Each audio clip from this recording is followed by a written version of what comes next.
스페인의 그라나다라고 하는 왕자가 있었는데 이 왕자가 종신형을 받았어요. 종신형. 그래서 이 왕자가 독방에 갇히게 되는데 에스파냐 왕의 명령으로 어디 갇히느냐? 마드리드 오래된 지하 감옥인데 이 해골들의 터에 갇혔어요. 나올 수가 없는 거죠. 그래서 스페인을 또 다른 말로 뭐라고 말하냐면 에스파냐 이렇게 말합니다.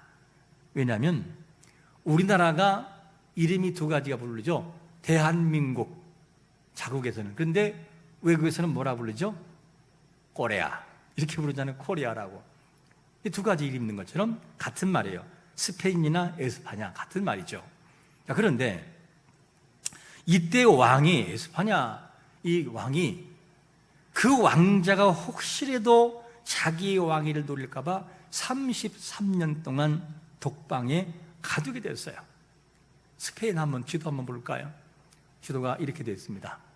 중앙에 있는데 중앙에서 약간 왼쪽에 있죠. 스페인 저 나라입니다. 그런데 왕자가 이 긴 세월 동안의 감옥에 갇혔을 때 한 권의 책이 들어가요. 감옥으로. 근데 한 권의 책이 들어가는데 그게 뭐냐? 바로 성경이었어요. 이 성경이 들어가는데 33년 동안 성경을 읽었다고 한다면 얼마나 많이 읽었을까? 생각을 한번 해보세요. 그리고 연구를 얼마나 많이 했겠는지. 그래서 이 왕자가 독방 생활하면서 너무나 성경을 많이 읽고 연구를 많이 한 흔적이 있는데 그가 기록한 흔적을 보고 알 수 있어요. 그래서 그가 기록해 놓은 기록에 어떻게 되어 있냐면 성경에는 주님이라는 말이 1583번 나온다. 그래서 벽에 부드러운 벽을 손톱으로 긁어가지고 쫙 기록을 해놓은 거예요. 그리고 또 여호와라는 말은 6855번 나오며 지존자라는 말은 단 한 번 나오는데 시편 111편 9절에 있다. 성경 전체의 정중간에 있는 구절은 시편 117편 8절이다. 성경에서 가장 긴 구절은 에스더 8장 9절이며 가장 짧은 구절은 요한복음 11장 35절이다. 예수께서 눈물을 흘리시더라. 이 짧은 구절이에요.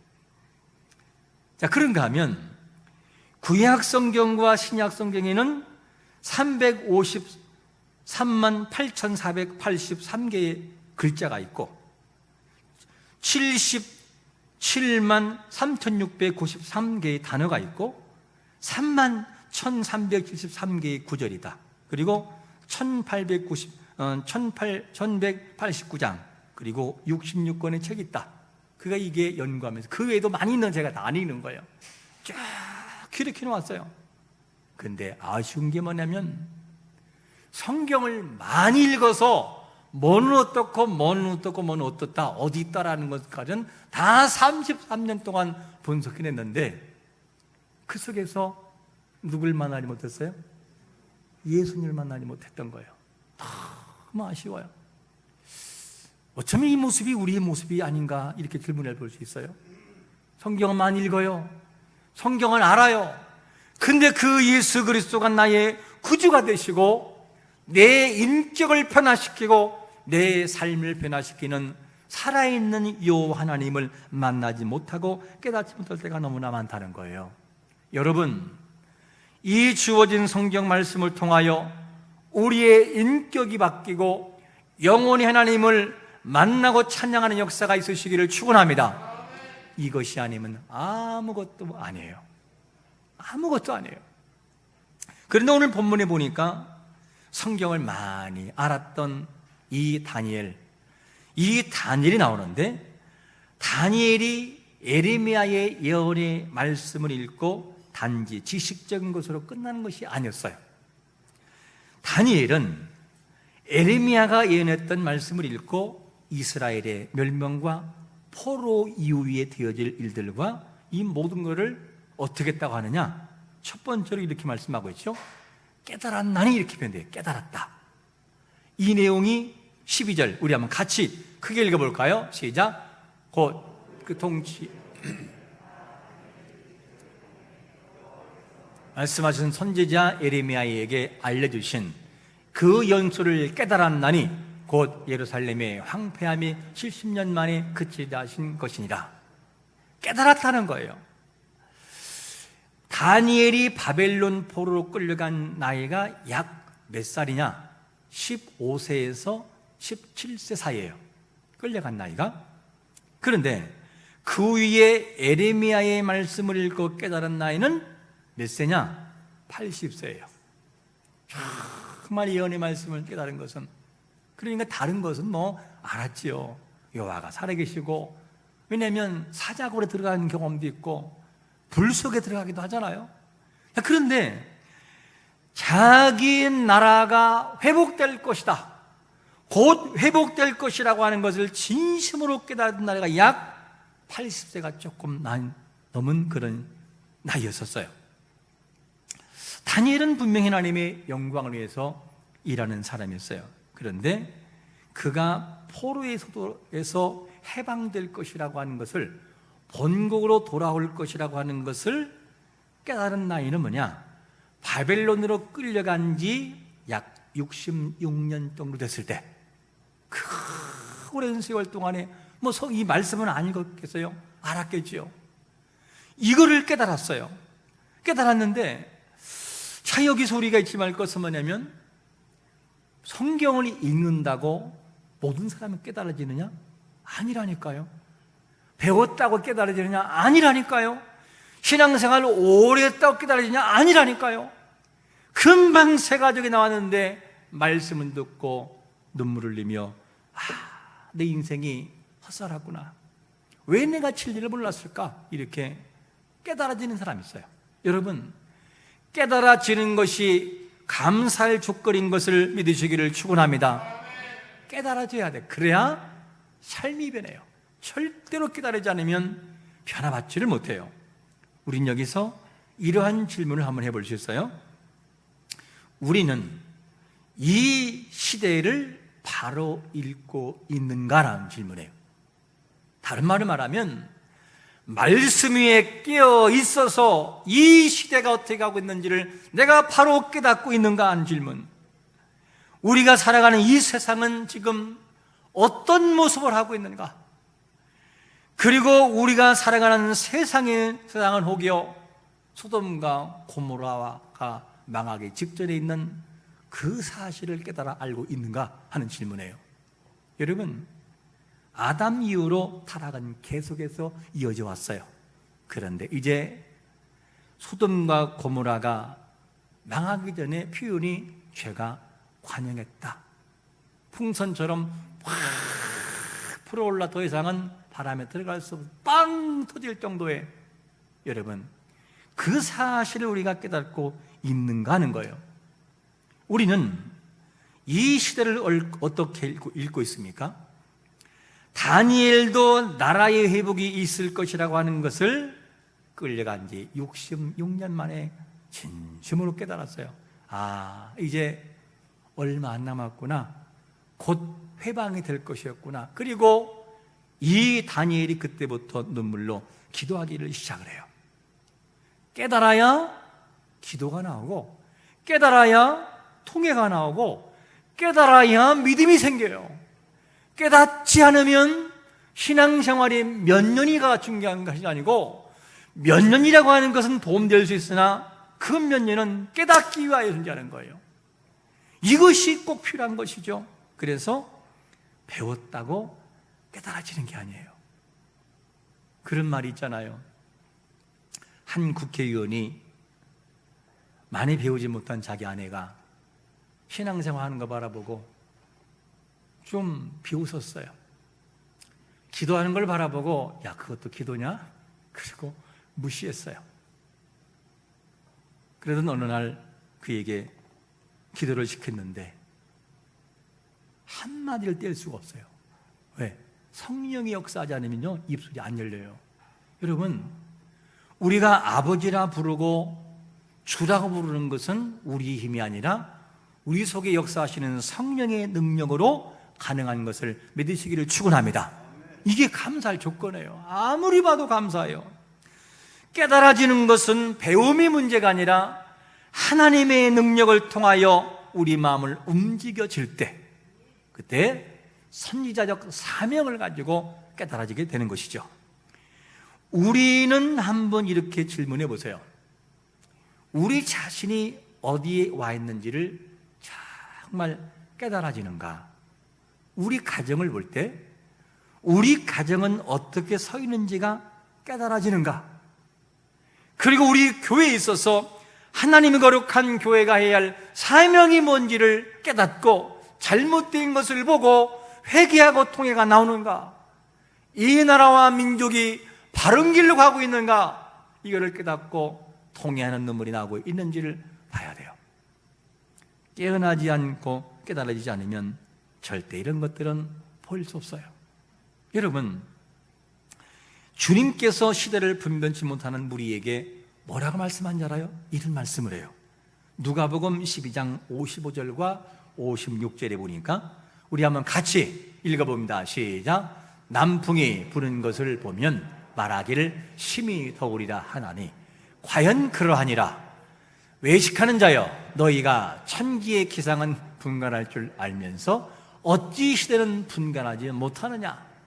야, 이걸 보면 어찌하여 기본적인 건 알면서 깨닫지를 못하느냐, 이거를 주님이 말씀하고 있어요. 이것이 참 중요한데, 그래서 우리에게는 가장 중요한 기초가 말씀이 깨달아져야 돼요. 그리고 그 속에서 깨어나 시대가 보여지고 모든 것이 보여지는 것이 꼭 필요합니다. 그래서 우리가 이 깨어난 모습을 가지고 다시 한번 봐야 할 것이 뭐냐면, 좀 더 구체적으로 우리의 자녀의 모습을 한번 기억해 보세요. 오늘 집에 가셔서 잠을 주무시기 전에 한번 눈을 조용히 감고 제3자의 입장에서 자녀의 영적인 상태, 경건의 모습을 한번 점검해 보세요. 내 자녀가 진짜 이대로 간다면, 만약에 죽음을 맞이한다면 천국 갈 수 있을까? 과연 내 자녀가, 내가 사랑하는 자녀가 믿는 저 중심에 겨자씨 같은 믿음이 과연 살아있는 것일까? 지금 죽어도 천국서 만나자 할 자신이 있는지를 한번 물어봐야 돼요. 이 부분도 통회하는 마음을 가지고 분별해 와야 돼요. 만약에 그렇지 않다면 반드시 누군가는 슬피 이를 갈게 될 거예요. 예를 들자면, 내 사랑하는 자녀가 믿음이 구원받을 만한 믿음이 아니고, 다른 말로 말하면 형식적인 믿음의 생활이라고 한다면 마지막 그날 슬피 울며 이를 가를 거예요. 이를 가는 게 뭐죠? 이를 부득부득하는, 억울하고 얼마나 마음이 아프면 그렇게 하겠어요. 그러면 그렇지 않겠어요? 내가 너에게 말했지 않냐고, 교회 가야 된다고, 예수님 믿어야 된다고, 그러면 안 된다고 말했지 않느냐, 때려서라도 가르치지 왜 그냥 알면 그랬냐고 슬피 울며 이를 갈 거예요. 그거를 그 부모에게도 책임을 물은다는 거예요. 에스겔서를 보면 핏값을 찾겠다고. 여러분, 이것도 말씀을 내가 깨닫지 않으면 안 보인다니까요. 그래도 되는 줄 안다니까요. 그래도 되는 줄 알고 관여를 하지 않는다는 거예요. 여러분, 오늘 우리는 깨달아야 돼요. 내가 정말 자녀를 놓고 눈물로 통회하며 기도할 때구나, 통회할 때구나, 우리 가정을 놓고 정말 통회할 때구나, 이 나라와 민족을 놓고 통회하며 가슴을 칠 때구나, 이것을 깨닫게 되는 거예요. 어떻게? 말씀이 깨달아지고 시대를 분별할 때 이것이 보인다는 거죠. 다니엘은 80세 정도가 돼서야 이스라엘의 회복이 얼마 남지 않았구나 하는 것을 진심으로 깨달아요.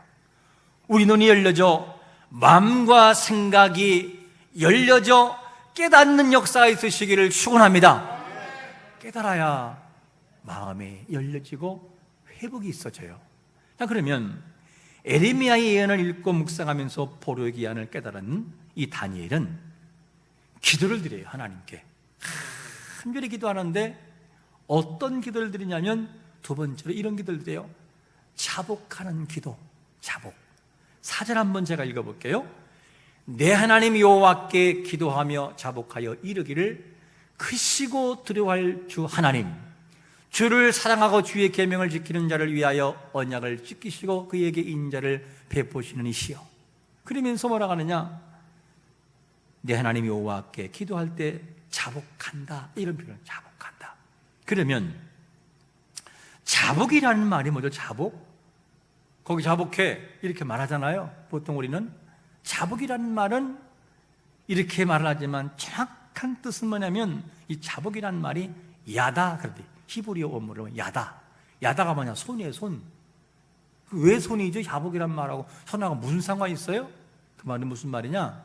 자복할 때는 하나님 앞에 손 드는 거예요. 하나님 행복합니다, 잘못됐습니다. 이게 자복이에요. 이게 손 든다, 야다란 단어가 손을 든다, 이게 뭐냐?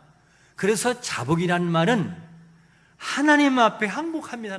하나님 두 손 듭니다. 이게 자복이에요. 그 잘못된 행위를 손들고 하나님 앞에 다 내려놓는 거. 이거를 좀 더 구체적으로 말씀드리면은 자복이라는 말은 이런 말이죠. 어떤 말이냐면 누가복음 15장 이하를 보면 두 아들이 나오죠. 아버지가 있는데 두 아들이 나와요. 근데 둘째 아들이 뭐 하느냐? 그 아들이 아버지의 재산을 아주 강제적으로 뺐다시피 해서 달라고 그래요. 당시의 법은 재산의 모든 넘기는 것은 아버지가 돌아가실 때 주는 건데 그렇게 잘못된 일을 해요. 그리고 좋은 일에 쓰는 것이 아니라 나쁜 일에 써요. 어떻게? 그거를 가지고 허랑방탕하고 쾌락에 다 허비해버려요. 돈이 있을 때까지는 아버지가 안 보였어요. 아버지의 사랑이 어떠한지. 왜? 돈이 가려놓았으니까. 근데 다 허비하고 그리고 돈이 다 떨어지고 나니까 서서히 고향이 그리워지고 아버지가 그리워져요. 그리고 아버지가 어떤 존재인지 그제서 보이기 시작을 해요. 그리고 난 다음에 이 둘째 아들이 마음에 결단을 해요. 야, 내가 이러고 여기서 이러고 있을 게 아직은 아니다. 돌아가자. 그리고 어떤 마음을 먹느냐? 이런 마음을 먹어요. 우리 한번 같이 누가복음 15장 18절과 19절 읽겠습니다. 시작. 내가 일어나 아버지께 가서 이르기를 아버지, 내가 하늘과 아버지께 죄를 지었사오니 지금부터는 아버지의 아들이라 일컬음을 감당하지 못하겠나이다. 나를 품꾼 하나로 보소서 하리라 하고. 자, 아들의 위치에서 어디로 내려와요? 품꾼으로 내려와요. 품꾼. 종이란 말이에요. 종. 그러니까 이 아들이 완전한 겸손을 통하여 하나님 앞에 그 아버지에게 다 내려와요. 이게 뭐냐? 자복이란다. 자복. 다 내려놓고 겸손한 모습을 가지고. 이게 자복인데 자복했던 누굽니까? 다니엘이 하나님 앞에 뭐를 다 토로하냐면 이런 거였어요. 본문 5절 돌아가서 앞에 가서 본문 5절 보니까 이런 말씀을 해요. 뭐라고 말씀하냐면 우리는 이미 범죄하여 패역하며 행악하며 반역하여 주의 법도와 규례를 떠났다고. 이 죄를 고백하면서 자복하는 내용이 나와요. 여러분, 우리 자신들이 하나님 앞에 자복하는 자세가 필요한데 때로는 환경 따라서 교만할 때가 있어요. 하나님은 교만한 것을 기뻐하잖아요. 두 손 들고 하나님 앞에 자복하고 하나님, 제가 죄인입니다. 다니엘이 자복하는 마음, 손 들고 죄를 회개하듯이 그런 겸손한 마음을 좋아하셔요. 그래서 시편 147편 6절에서 뭐라고 말씀하고 있냐면 여호와께서 겸손한 자들은 붙드시고 악인들은 땅에 엎드려 뜨르신도다. 하나님은 겸손한 자를 사용하시고 붙드심을 믿으시기를 축원합니다. 겸손해야 돼요. 그런데 그 겸손이 잘 안 될 때가 있어요. 겸손했다가 망한 사람 누가 있죠? 사울 왕이 그랬어요. 사울 왕. 사울 왕은 참 겸손한 사람이었어요. 처음 출발이 외모도 있고 갖춘 것도 있고 겸손한 사람이었었죠. 왕으로 세운다고 할 때 자기의 부족을 알고 왕으로 자기가 없다고 숨을 만큼의 겸손했어요. 그랬던 그가 점점 교만해져요. 그래서 하나님이 사울을 패하시고 누구를 세워요? 다윗을 세워요. 이게 하나님이 하시는 거였어요. 그러므로 우리 마음 중심 속에 늘 겸손한 마음을 가지고 자복해야 돼요. 하나님, 저는 하나님의 은혜가 아니면 절대 살 수 없습니다. 하나님의 은혜가 아니면 살 수 없는 존재임을 자복하는 인생, 이게 진짜 복된 인생이에요. 하나님은 그런 사람을 멋있게 쓴다는 거죠. 이걸 잊지 말아야 돼요. 그래서 우리 자신들이 이 자복이라는 걸 기억하면서 우리 입술 속에서 자복의 기도가 나오시기를 축원합니다. 하나님, 저는 부족합니다. 하나님, 은혜 아니면 정말 살아갈 수 없습니다. 이걸 자복해야 돼요, 하나님께. 그런가 하면 우리 가정의 죄를 하나님께 자복해야 돼요. 하나님, 영광 돌려야지만 그렇게 하지 못한 것을 하나님 자복합니다. 용서해달라고, 용서해달라고 이 기도가 나와야 돼요. 그런가 하면 우리 교회에 혹이라도 회개할, 자복할 기도가 있다면 주여, 교회가 교회답게 해달라고, 하나님, 그리고 만국교회들, 지상에 있는 모든 교회들이 하나님의 말씀에 선 아름다운 교회가 되게 해달라고 통회하는 자복의 기도가 나와야 돼요. 이 나라와 민족을 놓고 자복하는 기도가 나와야 돼요. 하나님, 이 나라와 민족을 불쌍히 여겨달라고, 이런 기도가 나와야 돼요. 세례 요한 앞에 나온 사람들이 세례 받을 때 세례 받기 전에 하는 것이 뭐냐면, 뭐 하냐면, 하나님께 나와서 마태복음 3장 6절의 말씀처럼 이런 말씀을 하잖아요. 자기들의 죄를 뭐 하고요? 자복하고 요단강에서 세례를 받는 거예요. 자복하고. 그러니까 죄를 자복하고 난 다음에 세례가 받는 거죠. 그래서 교회에서 세례를 줄 때 어떻게 하죠? 사람에게 묻잖아요. 교육을 하고 오른손 드세요. 그리고 선사하잖아요. 나는 하나님 앞에, 그러면 쭉 선사해요. 예수님 믿습니까? 예. 이렇게 다짐하잖아요. 당신은 하나님 앞에 정말 타락한 존재요, 범죄인 걸 믿습니까? 예. 자복하고 그다음에 하나님, 그래서 저는 은혜가 필요하기 때문에 주님의 보혈이 필요합니다. 주님과 하나가 되겠습니다. 이렇게 인정하는 것이 세례가 아니겠어요? 이것이 바로 세례예요. 이렇게 해서 자복하는 것이 필요해요. 제 죄를 자복했던 다니엘은 자신들이 바벨론 포로가 된 이유를 뭐라고 고백하느냐? 이렇게 자복을 해요. 본문 11절 제가 한번 읽어볼게요. 온 이스라엘의 주의 율법을 범하고 치우쳐가서 주의 목소리를 듣지 아니하였으므로 이 저주가 우리에게 내렸으되 곧 하나님의 종 모세의 율법에 기록된 맹세대로 되었사오니 이는 우리가 주께 범죄하였음이니이다. 그대로 자기들이 왜 포로가 됐고 왜 고통당하고 왜 이런 저주를 받는지를 입술로 자복을 해버려요. 하나님, 죄 때문입니다. 모세가 분명히 말씀했는데 그거를 지키지 않고 교만에 빠지고 죄에 빠지 이렇게 우리가 징계를 당합니다. 하나님 자복합니다. 수없이 경고했지만 그 말씀을 듣지 않을 때 하나님이 징계하셨다라고 다니엘이 고백을 하고 있어요. 사람이 고집이 셉니까? 안 셉니까? 고집 중에 최고 센 고집이 무슨 성씨예요? 어떻게 알아요 그걸요? 환경 다 달라요. 무슨 성씨라고 고집 센 건 아닌데 사람들이 그렇게 말하는 것 뿐이죠. 사람의 고집하고 황소고집하고 누가 더 셀까요? 자, 황소고집은 어떤 고집이냐면 셉니다. 저는 시골의 문화에 자랐기 때문에 그걸 잘 알고 있는데, 보통 시골에서 소를 기를 때 황소를 많이 기르지 않고 뭘 많이 길러요? 암소를 많이 길러요. 왜인지 알아요? 일할 때 황소가 좋아요? 암소가 좋아요? 해보신 분들은 알아요. 힘은 어떤 소가 더 세요? 황소가 훨씬 세요. 근데 누구를 시켜요? 암소를 시켜요. 왜냐? 암소는 순종적이에요. 들어받는 일이 많지가 않아요. 어쩌다는 있어도 안 들어받아요. 근데 수수는 주인이 그 뭐고 다 들어받아요, 막 그냥. 그리고 황소를 잘 안 길러요. 그런데 이 황소를 이 한참 키우고 난 다음에 덩치가 굉장히 크면은 힘이 세가지고 어린아이들이 잘 못 몰아요.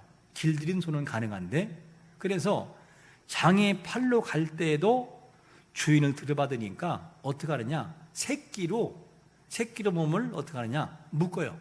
팍 엮어가지고 묶어서 밑에 묶어가지고, 그리고 잘 못 움직이게 해서 장으로 끌고 가는 그런 소리 있었어요. 너무너무 잘 들어받아가지고. 그런데 학교를 가거나 더 나가서는 이렇게 일터에 가다 보면은 주인이 황소를 길들여요. 암소는 때릴 것도 없고 그냥 말하면 들어요. 이리야 그럼 이렇게 하고 절로 가면 절로 갑니다. 근데 황소는 안 그래요. 황소 고집은 참 세요. 그러니까 어떻게 길들이냐, 지금이야 그게 동물학대지만 그 당시에는 그렇게 했었어요. 회초리 때리는 게 아니에요. 그렇게 훈련 안 시켜요. 어떻게 하느냐, 소의 고삐를 딱 잡고, 죄송합니다, 소의 주둥이는 커요, 작아요? 주둥이가 굉장히 커요. 이 손이 다 들어가 이렇게 됩니다. 그래서 주인이 말 안 들으면 소의 코를 막 때려요. 그럼 죄송합니다, 그러면 쌍코피가 나요. 소에서 그렇게 몇 번 때리잖아요. 그러면 소가 그 주인을 굉장히 무서워해요. 다른 사람이 가면 들이받는데 주인이 가면 말은 꼼짝 못해요. 이래서 길들이더라고요. 그래서 저는 어릴 때 소는 저렇게 길다리나? 하도 많이 봐왔으니까 그런 일들을. 그래서 소는 맞으면 매를 들면 말을 잘 들어요. 그런데 사람은 어떨까 하는 질문이에요. 다니엘이 뭐라고 고백하냐면 이런 고백을 해요. 본문 13절을 제가 읽어볼게요. 모세의 율법에 기록된 대로 이 모든 재앙이 이미 우리에게 내려 싸우나 우리는 우리의 죄악을 떠나고 주의 진리를 깨달아 우리 하나님 여호와의 얼굴을 기쁘게 하지 뭐라고요? 아니한다는 거예요. 안 듣다는 거예요. 마저도 70년의 포로 생활에 다 와간데도 회개를 하지 않아요. 이게 누구냐? 사람 고집이에요. 그래서 참 사람처럼 고집센 게 없어요. 안 될 때가 너무 많아요. 한 대 맞고 하나님이 강력하게 손 내면 그래서 자복을 하다가 조금 시간 되면 서서히 손 내려오기 시작을 해요. 나중에는 호주머니 넣고 손도 안 보여요. 이게 사람의 모습이에요. 그래서 동물 황소 고집보다 더 센 게 사람 고집이에요. 이게 사람이에요. 여러분, 바빌론 포로를 겪으면서도 사람들의 마음속에 강팍한 놈 떠나질 않아요. 회개하고 돌아오면 좋을 텐데 곧 바빌론 포로의 기간이 끝나가지만 그때도 그들은 회개하지 않고 있는 것이 백성들의 모습이었어요. 이걸 알았던 이 다니엘이 하나님께 자복하는 거예요. 그리고 누구도 에스겔도 그렇고 그렇잖아요. 에스도 마찬가지고 그런 자복이 있잖아요. 여러분, 우리가 하나님 앞에 고집 부리지 말고 자복하는 역사가 있으시기를 축원합니다. 만약에 자복하지 않으면 하나님 어떻게 하시느냐? 하나님의 속성을 다니엘은 이렇게 우리에게 알려줍니다. 본문 14절을 같이 읽겠습니다. 시작. 그러므로 여호와께서 이 재앙을 간직하여 두셨다가 우리에게 내리게 하셨사오니 우리 하나님 여호와께서 행하시는 모든 일이 공의로우시나 우리가 그 목소리를 듣지 아니하였음이니이다. 여기서 보면 이런 말이 나와요. 이 재앙을 간직해 두셨다가, 재앙을 마치 갖고 있는 것처럼. 근데 개역 성경을 가끔 보게 되면 해석이 좀 두리뭉실할 때가 있어요. 이게 무슨 말이냐면, 이 간직했다라고 하는 이 말은 원문의 원형은 뭐냐면 사카드란다. 사카드, 이 단어가 이런 단어예요. 좀 풀어 설명한다면, 사람이 밤에 잠을 자지 않고 깨어서 뭔가를 쫙 주시하는 거, 지켜보는 거, 이렇게 지켜보는 거, 요거를 사카드란 단어라고 하고, 또 파수꾼이 잠을 자지 않고 성문을 지키는 행위, 요걸 조금 더 풀면 이런 말이에요. 하나님의 백성들이 잘못된 길로 갈 때 하나님이 이 재앙을 언제 내릴 것인가를 굉장히 숙고하고 또 숙고해서 언제 내릴까, 요거를 결정을 짓는 순간, 요걸 사카단다나요. 그러니까 하나님 우리에게 회개할 기회를 주고 돌아올 기회를 주는데, 사람의 고집은 황소 고집보다 세서 잘 안 돌아와요. 하나님이 때가 되면 그 재앙을 어떻게 한다? 털어놓는다는 거예요. 이것이 뭐냐? 사카드, 재앙을 간직해 두었다, 그 말이에요. 무섭잖아요. 하나님은 공의 하나님이에요. 사랑도 풍성하시지만 잘못된 길로 갔다는 과감하게 매일들을 문이 누구냐? 하나님의 속성이에요. 그래서 하나님을 두려워할 줄 알아야 돼요. 그거를 다른 말로 경외라고 표현하죠. 이게 참 우리는 알아야 됩니다. 그래서 빨리 이런 시일 내에 하나님 앞에 자복하고 손드는 것만이 최고가 되는 거예요. 최고. 하나님 잘못했습니다 하고 손들랴 우리에게 소망이 있어요, 내일에. 자, 그러면 다니엘이 이렇게 자복하고 하나님께 간절히 기도할 때 하나님의 응답이 다니엘에게 전해져요. 누구한테를 통해 전해지느냐? 바로 가브리엘 천사장으로부터 이 소식을 전해지는데, 그러면 응답이 언제 주어지냐 하는 거죠. 응답이 다니엘이 언제 기도할 때 이 응답이 주어지느냐? 세 번째로 이렇게 말씀하고 있어요. 기도를 뭐 할 때? 시작할 즈음에. 이 말은 무슨 말입니까? 자, 한번 9장 23절을 보니까 이런 말씀이 나와요. 곧 네가 기도를 시작할 즈음에 명령이 내렸으므로 이제 내가 알리러 왔다는 거예요. 그래서 너는 크게 은총을 입은 자라. 그런 정도는 이 일을 생각하고 환상을 깨달아라. 무슨 말이냐? 바벨론 포로의 회복부터 시작하여 그 이후에 귀환부터 시작하여 앞으로 될 모든 일들 더 나가서는 메시아 오실 상황까지 그가 환상과 깨달아요. 응답이 주어져요. 여러분, 우리가 하나님 앞에 뭔가를 깨닫게 되는 것은 참 중요해요. 다니엘의 응답은 깨닫고 자복하고 기도를 딱 시작할 때 하나님이 오케이 하고 응답을 주셔요. 그래서 깨달은 마음을 가지고 하나님께 간절히 뭔가를 작정하고 기도하는 것이 그래도 중요한 거예요. 깨닫는 마음이. 그리고 그 기도를 시작하는 것이 그렇게 중요해요. 여러분, 우리가 기도할 때 잊지 말 것이 하나의 원칙이 있어요. 어떤 것이냐? 마가복음 11장 24절 말씀처럼, 그러므로 내가 너희에게 말하노니 무엇이든지 기도하고 구하는 것은 뭐하라? 받은 줄로 믿으라. 그리하면 너희에게 기도되리라. 왜냐?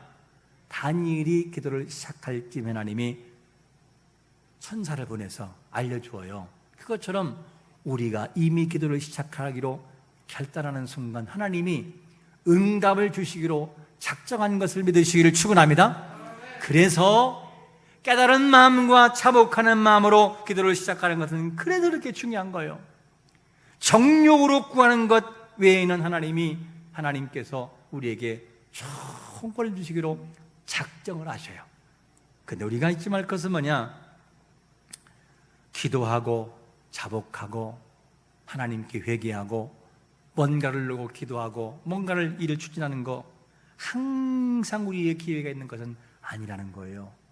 그런 기회가 항상 주어지는 게 아니에요. 사진 한 장 볼까요? 사진을 보시면 저 사진이 누구예요? 이봉주 씨, 42.195km 마라톤 선수잖아요. 저 사람은 대한민국 육상선수 이봉주 씨예요. 1990년 애틀란타 올림픽에서 은메달을 차지한 선수죠. 대단하죠, 사실. 자, 그런데 그렇게 달리는 것에 자신있던 그가 병을 앓고 있어요. 챕터 넘겨보세요. 사진 넘겨보세요. 자, 오른쪽에 있는 사진이 할아버지 같잖아요, 그죠?